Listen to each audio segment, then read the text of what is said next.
Hey everyone, welcome to this week's Just the Tip. My name is Corey McDougald with Meat and Potatoes Organizing here in the Twin Cities and beyond.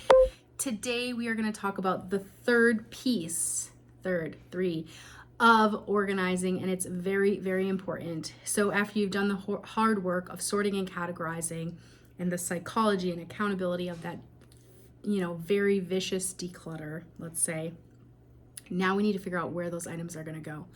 So this is where we talk about donate and discard, which can mean relatively many things, right? So as far as donations go, we always recommend create or find a charity of choice that you love, someplace that you feel good about donating your items that you no longer need, that don't need to live in your house, but somebody else could definitely use these items. So we want to keep those people, those places top of mind when we're making those decisions, and really think about, this is where I want these items to go, and I'm going to make it happen. I'm going to commit to making this happen and getting them where they need to go.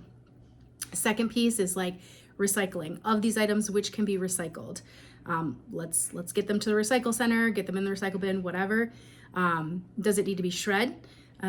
Does it need to just go into the trash? And that's all okay. Those are all okay decisions. But a lot of people get stuck between donate, recycle, discard, and we want to help make that process easier by kind of having that clarity in your head to start. So okay, my donations are going here, my shredding is going here, my recycling is going here, my trash is going here.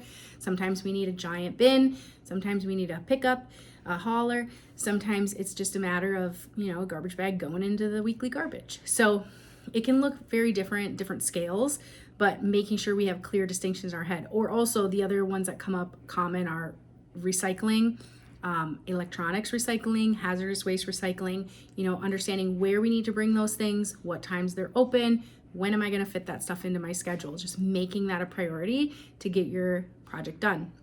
So when we work with people, we make one stop after every session. So we have those in our head. We know that stuff's going to happen, and that's where hiring a professional can really help you.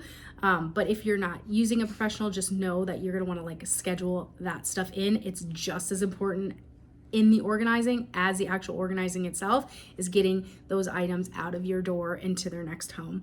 So stay tuned for week 4. We're going to wrap this up and tell you about the 4th pillar of organizing.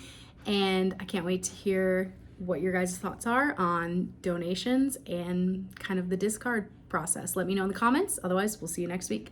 Thanks.